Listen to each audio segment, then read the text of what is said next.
నమస్తే, welcome to our channel. నేను మీ సిరి. YS Jaganmohan Reddy గారి మీద వైఎస్ షర్మిల గారి భర్త అయిన బ్రదర్ అనిల్ కుమార్ గారు అయితే కొన్ని సంచలన వ్యాఖ్యలు చేశారు. సో ఈ అంశాన్ని మనకి వివరించడానికి మనతో పాటు ఉన్నారు ప్రముఖ సీనియర్ జర్నలిస్ట్ దుర్గా కుమార్ గారు. నమస్కారం సార్. నమస్కారం సార్, ఇప్పుడు చూస్తుంటే బ్రదర్ అనిల్ కుమార్ గారు కొన్ని వ్యాఖ్యలు చేశారు. ఎవరంటే అంటే రాష్ట్రంలో పాపులను తరిమి కొట్టండి అని చెప్పేసి అయితే తను వ్యాఖ్యలు చేస్తున్నారు. అంటే ఇంతకుముందు చూస్తున్నట్టయితే గత ఎన్నికల సమయంలో బ్రదర్ అనిల్ గారు జగన్మోహన్ రెడ్డి గారికి సపోర్ట్ చేస్తూ రాష్ట్రంలో ఉన్న పాస్టర్స్ అందరితోని ఎస్సీ ఎస్టీలతోని కూర్చొని వాళ్ళకి సపోర్ట్ అంటే మీరు ఓటేస్తే జగన్మోహన్ రెడ్డి గారికి ఓటేస్తే ఎలాంటి ఉపయోగాలు ఉంటాయని తను చెప్పడం జరిగింది, అన్ని జరిగింది మనం చూసాం. కానీ తీరా చూస్తే అనిల్ కుమార్ గారిని అంటే బ్రదర్ అనిల్ కుమార్ గారిని దూరం పెట్టడం జరిగింది. సో దానివల్ల ఈసారి ఎలా ఉంటుంది ఏంటనేది తను మాట్లాడడం జరిగింది. సో ఇప్పుడు ఎలా ఉండబోతుంది సార్? మరి ఇప్పుడు మీరు అన్నట్టు బ్రదర్ అనిల్ కుమార్ కిందటి ఎలక్షన్లో తను క్రిస్టియన్ బలగాలని తర్వాత ఎస్సీ ఎస్టీలు వీళ్ళందరినీ కూడా జగన్మోహన్ రెడ్డిని గెలిపించండి, మనందరికీ కూడా బాగా లాభం జరుగుతుందని భారీ ఎత్తున ప్రచారం చేశాడు. తను సొంతగా పోటీ చేస్తే ఎంత ప్రచారం చేసుకుంటారో అంతకన్నా ఎక్కువ చేశాడు. అలాగే ఆయన సతీమణి షర్మిల్ గారు కూడా మనందరికీ తెలుసు, 3600 కిలోమీటర్ల పాదయాత్ర చేసింది అన్న జగన్మోహన్ రెడ్డిని గెలిపించమని.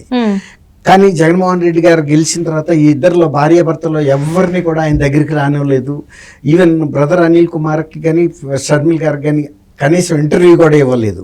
వాళ్ళ ఆ విషయాన్ని పలు సందర్భాల్లో బయటికి కూడా చెప్పారు. జగన్మోహన్ రెడ్డి గారి ప్రవర్తన విచిత్రంగా ఉంది, కనీసం మాకు ఇంటర్వ్యూ కూడా ఇవ్వటం లేదు అని. సరే, వాళ్ళకి ఇంటర్వ్యూ ఇచ్చినా ఇవ్వకపోయినా పెద్ద ఇష్యూ కాదు. కనీసం ఆయన పాలన బాగా చేస్తుంటే కనీసం వీళ్ళు ఎవరికైతే హామీ ఇచ్చారో మంచి పరిపాలన వస్తుంది, మనందరికీ లాభం జరుగుతుందని, ఆ వర్గాలకి కాదు అసలు ఏ వర్గం ప్రజలకి ఆయన పరిపాలనలో న్యాయం అనేది జరగలేదు. అసలు ఎవరిని ఆయన పట్టించుకున్న పాపాన్ని పోలేదు.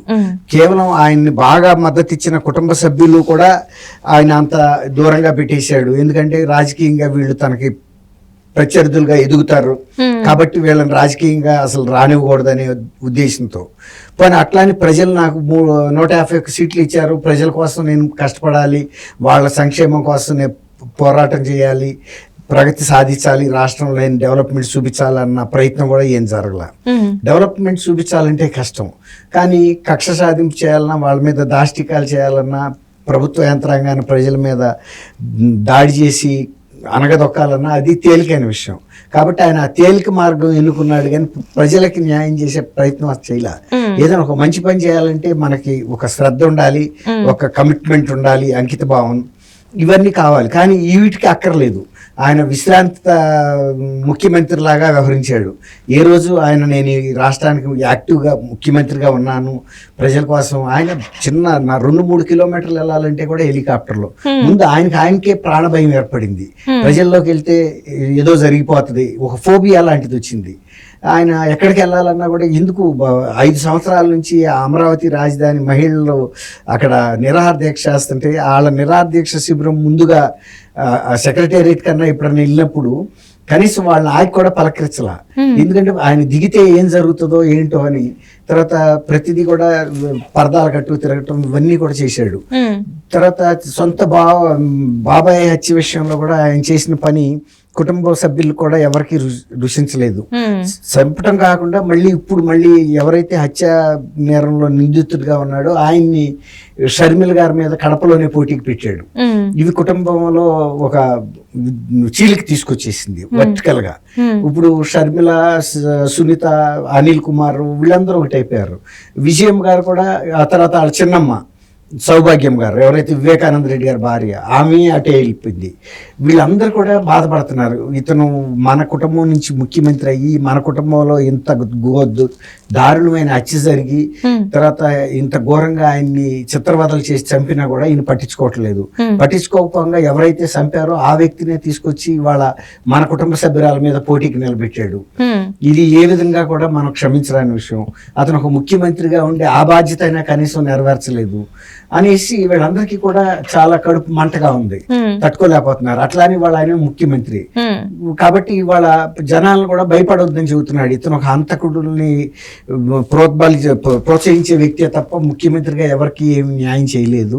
మేము కూడా తప్పు చేశాము ఇన్ని కిందసారి బలపరిచి, ఈసారి బలపరచడానికి మనం ఆయన్ని చూసి భయపడకుండా మేమందరం కూడా ఎదురు తిరిగాం కాబట్టి మీరు కూడా ఎదురు తిరిగి ఆయన్ని ఓడించండి అనేది డైరెక్ట్ గా పిలిపించేసాడు.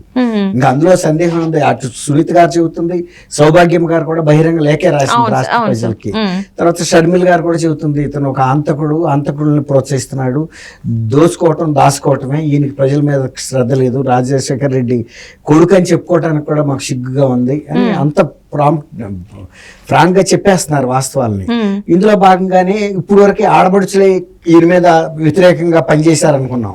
ఎవరు సొంత చెల్లెళ్ళు, ఒక పిన్ని, వీళ్ళందరూ. ఇప్పుడు బావగా ఉన్న ఆయనకి ఒక్కడే కదా బావ, అనిల్ కుమార్ గారు. అనిల్ కుమార్ కూడా ఇవాళ బయటకు వచ్చేసాడు. అనిల్ కుమార్ కొంత ఫాస్టర్స్ లోను వీళ్ళల్లో ఒక పలుకుబడి ఉంది ఆయనకి. గతంలో కూడా ఆయన నిలబడబట్టే ఫాస్టర్లు అందరూ జగన్మోహన్ రెడ్డికి బాగా సపోర్ట్ చేశారు. ఆయన అలా ఉపయోగించుకుని ఇవాళ తీసి అవతల పారేసినట్టుగా చేసేటప్పటికి ఇవాళ ఆయన కూడా తేల్చుకోదలుచుకున్నాడు, తాడోపోయాడు. అందులో షర్మిల్ గారు తన భార్య, ఆమె కడప లోక్సభ నుంచి పోటీ చేస్తుంది. ఆమెను గెలిపించుకునే బాధ్యత అనిల్ కుమార్ గారికి ఉంది. ఎందుకంటే ఈ షర్మిల్ గారి మీద పోటీ చేస్తున్న వ్యక్తి అవినాష్ రెడ్డి. అవినాష్ రెడ్డి ఒక వివేకానంద రెడ్డి గారి హత్యలో 8వ ముద్దాయి. మరి అట్లాంటి ముద్దాయి ముందు వీళ్ళు తల వంచి ఓడిపోవటం అనేది తగదు కదా. కాబట్టి వీళ్ళు చేసిన హత్య రాజకీయాలన్నింటినీ ప్రజల ముందు పెట్టి న్యాయం ధర్మం ఎటుందో మీరు చూసి న్యాయం ధర్మాన్ని బలపరచమని మళ్ళీ అనిల్ కుమార్ గారు కూడా చెప్తున్నాడు. ఇక్కడ చూస్తున్నట్టయితే సార్ ఈసారి ప్రేయర్స్ ఒక్కటే కాదు, ప్రార్థనలే చాలు, పోరాటం కూడా చేయాలి, ధైర్యంగా అది కూడా చెప్పాడు. అది కూడా కరెక్ట్. అంటే ఈసారి ఏంటంటే చాలా రసవత్తరంగా ఉండబోతున్నాయి అంటారా ఏపీలో ఎలక్షన్? మీరు అన్నది కరెక్ట్. అది కూడా చెప్పాడు. ఒక ప్రార్థనలు చేయటమే కాదు, ప్రార్థనలతో పాటు మన కృషి కూడా ఉండాలి, మనకు ధైర్యం ఉండాలి ఎదుర్కోవటానికి. మీరు వెళ్ళి బటన్ నొక్కి ఆయన్ని ఓటమి ఇవ్వటం ద్వారా, ఆయన ఓడించడం ద్వారా తగిన బుద్ధి చెప్పాలనేది ఇవాళ ఒక బహిరంగ పిలిపించాడు అనిల్ కుమార్ గారు. మీరు అన్నట్టు ఇది ఖచ్చితంగా రసవత్తరంగానే ఉంటది. ఎందుకంటే ఇవాళ పులివెందుల్లో జగన్మోహన్ రెడ్డి గారు స్వయంగా పోటీ చేస్తున్నాడు. గతంలో ఆయన చిన్నాన్న హత్యని చంద్రబాబు నాయుడు చేశాడని చెప్పారు. కానీ ఇప్పుడు వాళ్ళ కుటుంబ సభ్యులే చేశారనేది కుటుంబ సభ్యులు చెబుతున్నారు, దర్యాప్తు సంస్థలు చెబుతున్నాయి, ప్రజలందరికీ తెలుసు అని జగన్మోహన్ గారు కూడా చెబుతున్నాడు. మళ్ళీ మరో పక్క అవినాష్ రెడ్డి నిర్దోషి అని చెబుతున్నాడు. చిన్నపిల్లాడు అని చెప్తున్నాడు. చిన్నపిల్లాడు, అసలు అతనికి ఏం తెలియదు, అమాయకుడు, అతన్ని అందరూ కూడా రాజకీయంగా కనుమరుగు చేయాలని ప్రయత్నిస్తాను. అట్లాంటప్పుడు ఆ హత్య చేసింది జగన్మోహన్ రెడ్డి గారు అనుకోవాలా? ఆయన చిన్నపిల్లాడైతే ఏం చేశాడా? ఇవన్నీ కూడా చాలా అనుమానాలు వస్తున్నాయి. ఆయన స్వయంగా మరి సర్టిఫికెట్ ఇచ్చినప్పుడు ఆయన చిన్నపిల్లాడు, జగన్మోహన్ రెడ్డి చిన్నపిల్లాడు కాదు కదా. తర్వాత ఇప్పుడు ఇన్నాళ్ళు పట్టింది ఎందుకు ఆయన చిన్నపిల్లాడు, అసలు ఈయన హత్య చేయలేదని ఇప్పుడు ఇట్లా చెబుతున్నాడు.